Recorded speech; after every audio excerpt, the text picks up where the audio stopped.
My future studies will focus more on special education and providing therapeutic care, educational learning, social skills, and other practical skills that will be helpful to children and families.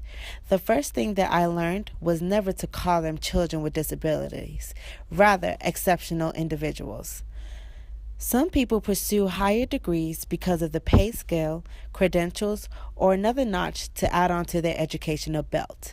I choose to pursue my master's for the following reasons: new research that could lead to improved behavior interventions, cures for diseases, new ways of working with exceptional children and adults, health issues, cognitive issues, and many more.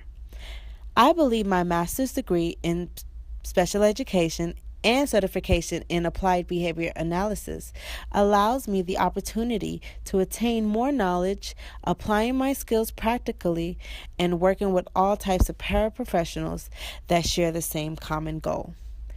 There are four main objectives that I have learned while taking ILT. They are the socio-political nature of education, the key aspects of foundational theories, diversity, and how to address diversity.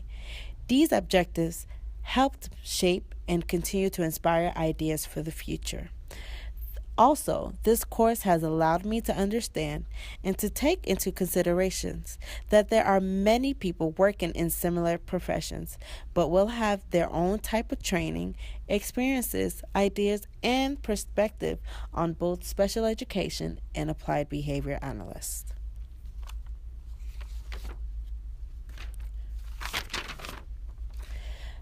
The Individuals with Disability Education Act came up with a student's plan called Individual Education Plan, or IEP, which goes into detail about a child's learning needs and the services that the school will need to provide. It also shows how the individual will be measured as far as what the individual must work on and what areas the individual is doing well. The plans includes the family's perspective and concerns about their child. The IEP also helps the teacher accommodate and modify general schoolwork. Using the IEP in a classroom helps the teacher to better understand her students and the type of learning that they would need. As educators, we should observe students' behaviors and pay attention to their patterns as close as possible. Students tend to show patterns through their behavior. For an example, the student will not do their work, they will find something else to do, talk to their peers, or generally just avoid doing their work. This could possibly show that they have a learning disability. Teachers are not the one to make the judgment call, but they can report or suggest to parents and school psychologists what may be going on. Observing students gives the teacher a better perspective and affords the school the opportunity to provide better care for their students. Children with disabilities are often left behind when it comes to their education within the classroom. Not only are they trying to maintain their schoolwork, but they have a difficult time keeping up with their peers socially. There are programs available that caters to the needs of exceptional individuals and parents. These schools can help individuals get their education that they need and with the help of their families and other professionals that work with them. I have found that one of the main reasons parents enroll their children is because of the modifications that are made in the program. It is my understanding that there are some teachers that may not have the training on how to modify lesson plans to be conducive towards enhancing the performances in their exceptional students. Unfortunately, due to the lack of training, the children start to fall behind in their classwork. One of the modifications needed will be for the schools to employ resource teachers. A resource teacher is there to work in tandem with the general teacher to create and to modify curriculums, assignments, and tests for exceptional individuals. A friend of mine who is a math resource teacher allowed me to volunteer with her in her class. The student in her class had mild learning disabilities. It took longer for them to solve math problems or needed their work segmented and explained to them in great detail. While observing her interaction with the class, I noticed that the students could understand what she was doing and what she was trying to teach them. She showed them examples and asked questions to ensure her students understood the problem and its resolution. She also had the students role play with her by having them explain what they had just learned before the class moved on to the next agenda. This simple act caused me to further my education and the different theories and learn the different theories utilized to make an impact into these exceptional individuals. There are other theories that shape a student's learning, which is behaviorism, cognitive, social construction, situated learning, constructionism, and andragogy. The andragogy theory is clearly different from the other theories. It focuses more on the adults and their learning. Noel's, in the study of 1973, discussed the adult having self-concept, the role of experience, readiness to learn, and orientation to learn.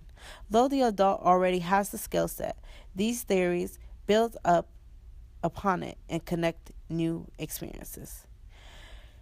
Constructionism theory is using props or tangible items in your ideas to create your knowledge of learning. Different discoveries are made, and imaginations are being thought up, and the use of hands and technology is put together to create something knowledgeable for others to use. Situated learning theory means to learn a new skill right on the spot, combining old and new skills together. Piaget's cognitism focuses on the growth of children's development. There are 4 stages, which are sensory, motor, pre-operational, concrete operational, and formal operational. The 5th learning theory is social constructionism by Vygotsky, in which he talks about social interactions and the zone of proximal development. The zone of proximal development has 3 stages, which are the person can perform the task by themselves, the person can perform the task with the guidance of another person, and the person cannot perform the task at all. And the last learning theory is B.F. Skinner's behaviorism, which he goes into operant and classical conditioning. A person's behavior is learned from their environment, society, and family. Each of the foundational theories plays a role in the individual life, and it all accumulates into a common goal called life experiences. Individuals have different perspectives and traditions when it comes to their education. As educators, it is our responsibility to ensure everyone gets the same social learning. We must accommodate and assimilate information the children provides and make sure that our curriculum builds upon it. When it comes to the language of diverse, exceptional individual students, we must endeavor to be open-minded and know that their language is what makes up their cultural identity. Values are viewed differently until there is someone that bridges that different perspective together. The working class and middle class are in some ways alike. The educators would only teach their students, which there is nothing wrong with that, but when and how would the students become critical thinkers? How would the students develop the ability to share their ideas with their peers if they are not given the opportunity? Conversely, the affluent professionals and executive elite class encourages their students to share their ideas. One of the key aspects to this is social learning. The social learning involves the child, society, family, and environment. Social learning has a place in the education. Whatever the student sees and hears in their environment, they bring into their learning environment. When it comes to teaching my students, either as a teacher or a therapist, my major concern will be their education. Bandura named these aspects, which are observation, imitation, and modeling, as tools that shape up a child's social learning. As an educator, I have to observe my students in all types of environments. I also model what I want my students to emulate the type of behaviors to exhibit, and skills that they should have when they are in their environment. Educators have the access to using the key foundational theories to educate their diverse learners and to build the bridge.